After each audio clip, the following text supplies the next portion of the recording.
Bonjour à tous, Géraldine Brachet, courtière en prêt immobilier chez INFI Crédit, courtière en prêt professionnel mais aussi en assurance de prêt. J'ai envie ce mois-ci de vous parler plus précisément et plus en détail de l'assurance emprunteur. Si vous voulez faire des économies, n'hésitez pas à me contacter en tout cas et surtout à écouter la suite qui pourrait vous en faire faire. La loi Lemoine a fait parler d'elle en 2022, qui consistait à supprimer les questionnaires de santé pour les emprunteurs qui répondaient à 3 critères, notamment un achat en résidence principale, secondaire ou locative, ou mixé l'un des deux, l'un des trois, et un montant total des encours inférieur ou égal à 200 000 €, et enfin que l'âge de l'emprunteur à la fin du prêt soit inférieur à 60 ans. Cette loi a été appliquée au 1er septembre 2022.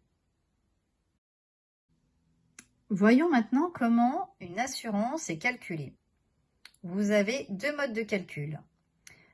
Tout d'abord, le capital initial, ce qui veut dire que la prime d'assurance est basée sur le capital initial et ensuite calculée sur toute la durée du prêt. La mensualité sera donc constante sur toute cette durée.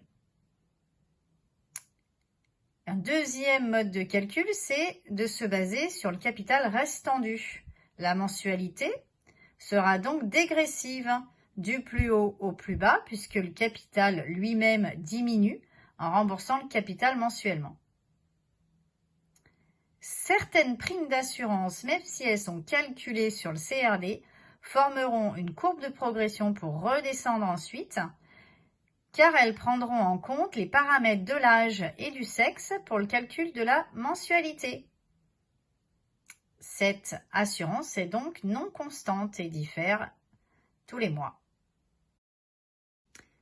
Essentiel aussi de parler des types de prestations qui peuvent avoir un impact assez important sur les primes d'assurance, mais aussi sur l'indemnité perçue au moment du sinistre.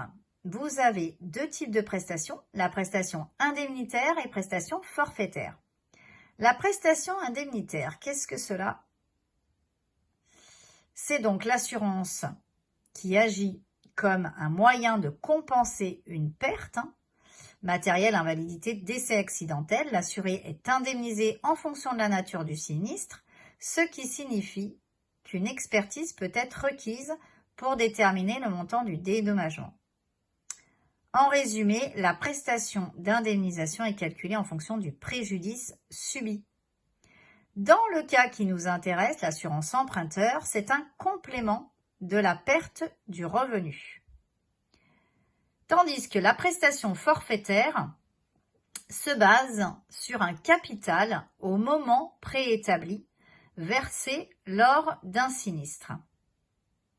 Dans le cas de l'assurance emprunteur, elle couvre tout ou partie de la mensualité de l'emprunt suivant le pourcentage de la quotité couverte définie lors de la signature, 100% ou 50% du montant du prêt, ou 100% ou 50% du montant de la mensualité de prêt.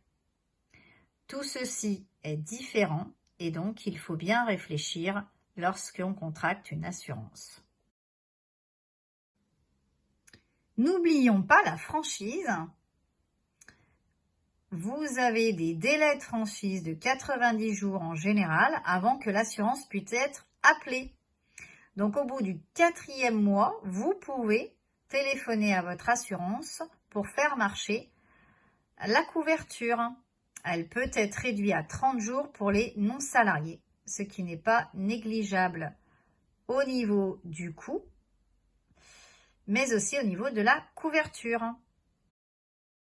Voyons maintenant les différentes couvertures.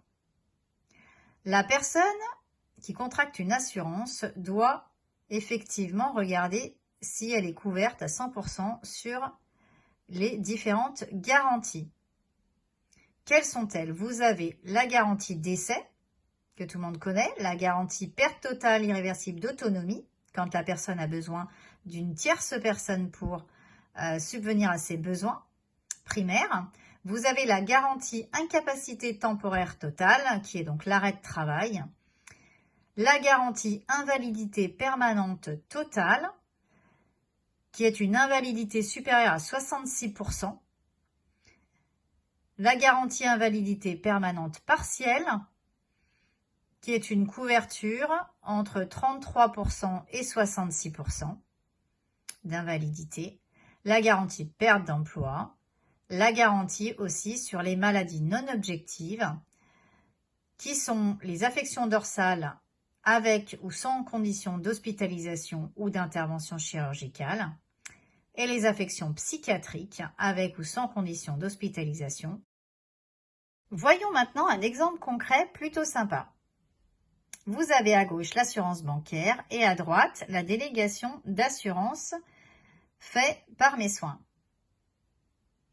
Concernant l'assurance bancaire, nous voyons que le coût total de monsieur et madame est égal à 68 095 €. Le prêt est donc sur 25 ans avec un montant de prêt de 410 910 €.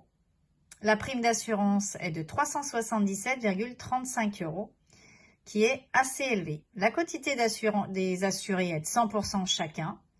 Alors, sur quel type de garantie sont-ils couverts? Décès, incapacité temporaire totale, invalidité permanente totale, PTIA, et la prestation est forfaitaire. Monsieur paye donc une assurance de 33 182 € et madame de 34 912 €. Voyons maintenant la délégation d'assurance. Le montant de prêt est identique, bien sûr, 410 910 €, durée 300 mois. Les garanties. Nous avons donc le décès, la PTIA, la garantie ITT, l'invalidité IPT et IPP, la partielle, et surtout les maladies non objectives, une franchise de 30 jours et non de 90 jours, et la quotité est identique, 100% du montant du prêt. Les clients ont donc une assurance de 16 493 pour monsieur, 15 972 pour madame, ce qui nous fait un total de 32 466 et nous pouvons observer un gain de 35 629 €, ce qui est énorme, avec en prime des garanties complémentaires. Mais alors, pourquoi se priver? Envoyez-moi votre tableau d'amortissement et je vous ferai un devis très rapidement. Frappez à ma porte. INFI Crédit, Géraldine Brachet.